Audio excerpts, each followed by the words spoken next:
Hello folks, this is Bakari's Mobile Mechanic Service here in Greensboro, North Carolina. I posted a video earlier about 2008 Dodge Caliber doing a outer tar rod end on it. I believe it's a 2.0 liter.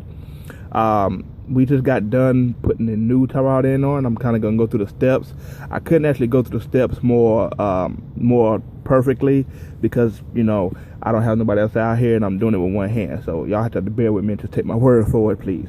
But anyway, here we go. This is the new tar rod end. Okay, like I said, I separated it from the knuckle by hitting it with a trusty hammer.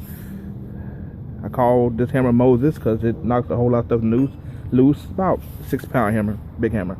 And dropped it over here. Okay, turn the threads. This came off right at 23. It came off at, when I counted 23 at the top, like I showed you before, it dropped off. It dropped off at the inner end. So that's perfect. So I knew I had to go back new with counting 1, 2, 21, 22, 23 and stop. I put it back between the stern knuckle. Now let me show you one more thing. Some of these tar rod ends will come with either just a nut. As you see, this is the old one, and you see it didn't have a cotter pin in it. It just had a regular nut, and that's fine, you know. But most of the aftermarket new ones that you'll be putting on your vehicle will have a cotter pin, and it'll have a nut with a cotter pin insert, which means when you tighten this nut up, it's gonna be an 18. Tighten it up. You can tighten it up first with a ratchet, like I did right here, and then once you get it real tight, get it super duper tight as you can. If you don't have an air gun, I prefer air tools because you gotta get it super tight, but I prefer air tools. You want to use a breaker bar. Okay, this is the 18 socket on a breaker bar, and just pull it to you, get it tight until it stops, and then that's all you gotta do. Because the main important thing, if you can see, you want to line that hole up right there. I'm simply trying to focus, I'm sorry.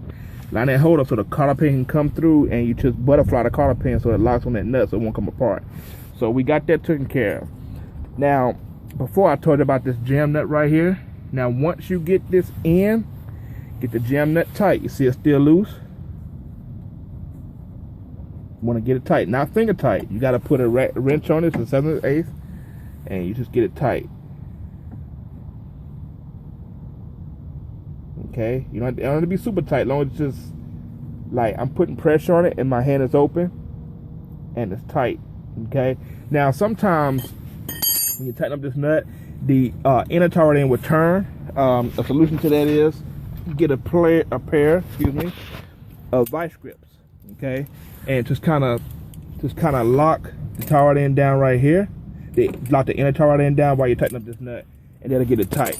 But that's just it. I'm gonna tell the customer we're done and put the tire back on, lock it down with the wheel lug nuts, and tell them to go get it. We're gonna go for a test drive. It's definitely gonna need an alignment after this. I got it close as I can, but it's gonna need an alignment. Tell her to go get an alignment, and she's good to go.